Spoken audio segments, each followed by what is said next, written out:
Hello to whoever happens to be watching this video. In case you don't know me, I'm Krista, and in this video, I want to talk about finding sufficient statistics. So before we dive into that, I want to talk a little bit about what is a parameter and what is a statistic in the context of this class. So usually in PSTAT 120B, a statistic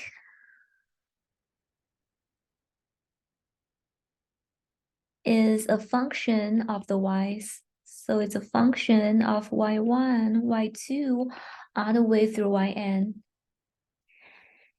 And a parameter is usually, it's a part of the density function. So for example, in the context of this question, one thing that could be a parameter is beta, because it is part of the density function. And let's dive into sufficient statistics. So whenever we're doing anything with sufficient statistics, whether we are trying to find it or we are trying to prove that something is a sufficient statistic, usually what we do is we use the factorization theorem.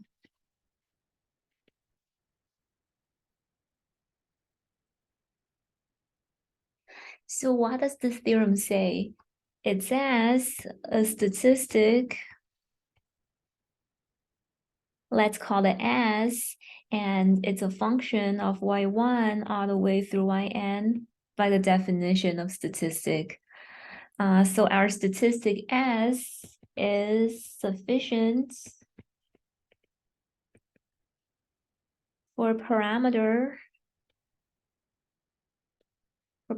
theta if the likelihood function can be written as the product of a g function and an h function.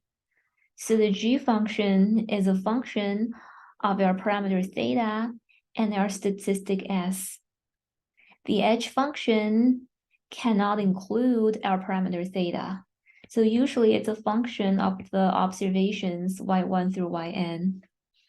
And let's make a note here, cannot include our parameter. And usually when we're using the factorization theorem, I recommend, let's just forget about the statistic part first. Let's just try to rewrite the likelihood function into a function of the parameter and a function not of the parameter. And whatever is inside of the g function or the function of the parameter, whatever statistic is inside of that function, it is sufficient by the factorization theorem. So let's see how this works. So in this question, I have y1 all the way through yn, and I am given a PDF of each of the yi's. So to use the factorization theorem, I need the likelihood.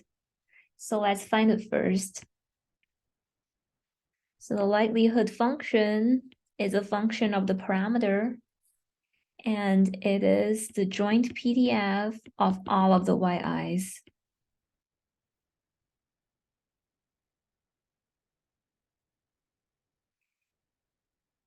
And I would like to go back to the question and highlight something very important. And that is y1 through yn, they are independent. So if all of the random variables are independent, the joint density is equal to the product of the marginal densities.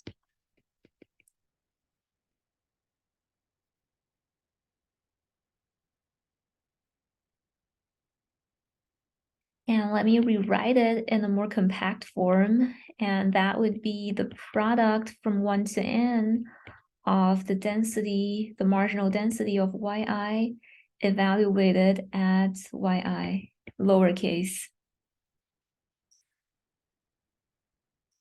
And now that we have it in a very compact form, the next thing I'm going to do is to plug in the density function.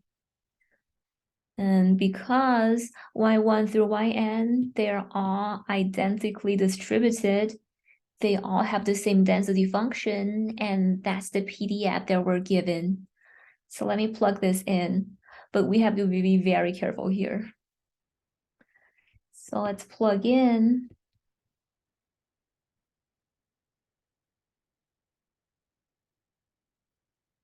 beta over y squared. So in our case, it would be beta over yi to the power of -2. However, I would say this is only true if all of the yi's are greater than or equal to beta. Let's see why I say that. So suppose one of the yi's is less than beta. So what happens to the marginal density of this particular yi? I would say it goes to 0. And what happens to the product of all of the yi's? I would say it's going to go to 0 as well. So all this is to say, unless all of the yi's are greater than or equal to beta, our likelihood function will go to 0.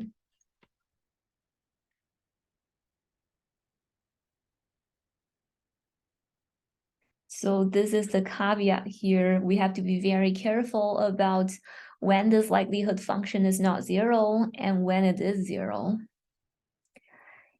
So let me try to simplify this expression. I'm going to write beta to the power of n times the product of all of the yi's to the power of -2. And then how do I simplify this condition? I would say if all of the, so what is a different way to say that all of the yi's are greater than or equal to beta? So personally, I would say y minimum is greater than or equal to beta. So let's pause the video for a few seconds to think about why these two conditions are equivalent. So if the minimum of all of the yi's is greater than or equal to beta, that must mean all of the yi's are greater than or equal to beta. And conversely, if all of the yi's are greater than or equal to beta, their minimum must be greater than or equal to beta. And let's carry the 0 otherwise over.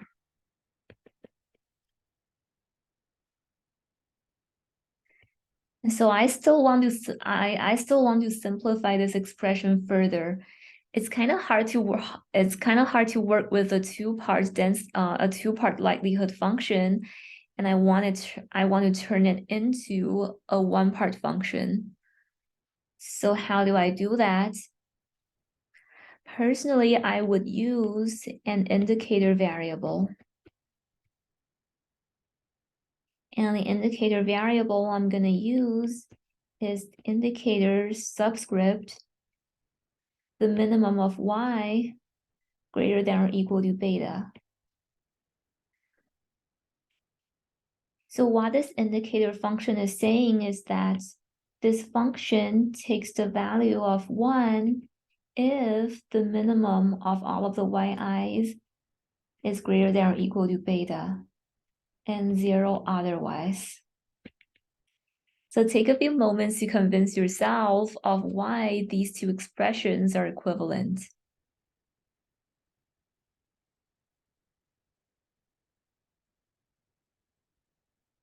And now that I have this likelihood function in a very compact form, let me go ahead and organize it into a function of the parameter beta and a function not of the parameter beta.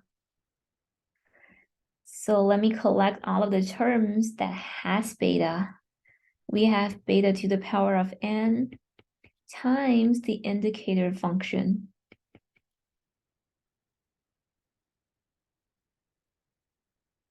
So this would be our g function. It's a function of our parameter and a statistic that will decide what it is. And we have another function that's not of the parameter beta.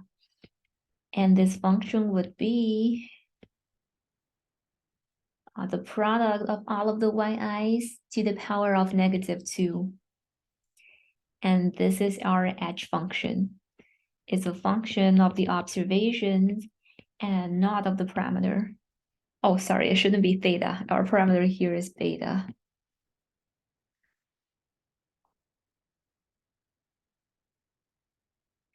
And as you recall from the factorization theorem, whatever statistic that's inside of the g function, it is a sufficient statistic.